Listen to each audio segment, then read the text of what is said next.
ನನ್ನ ಆರೋಗ್ಯ ಯಾಕೋ ಸರಿ ಇಲ್ಲ, ನಾನು ಇಲ್ಲೇ ಇರ್ತೀನಿ. ಅಲ್ಲ ಭಾಗ್ಯಮ್ನವ್ರೆ, ನಿಮ್ಮೊಬ್ಬರನ್ನೇ ಇಲ್ಲಿ ಬಿಟ್ಟು ನಾವೆಲ್ಲ ಹೇಗೆ ಹೋಗೋದು? ರೀ, ನಾನು ಭಾಗ್ಯಮ್ಮನ ಜೊತೆ ಇರ್ತೀನಿ. ನನಗೂ ಮೈಕೈ ಎಲ್ಲ ನೋವ್ತಾ ಇದೆ.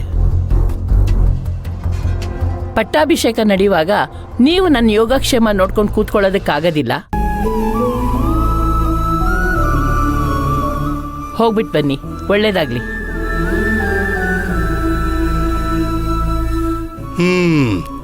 ಆರೋಗ್ಯವೇ ಭಾಗ್ಯ ಅಂತಾರೆ, ಆದ್ರೆ ಇಲ್ಲಿ ಭಾಗ್ಯಮ್ನವರ ಆರೋಗ್ಯನೇ ಸರಿ ಇಲ್ಲ.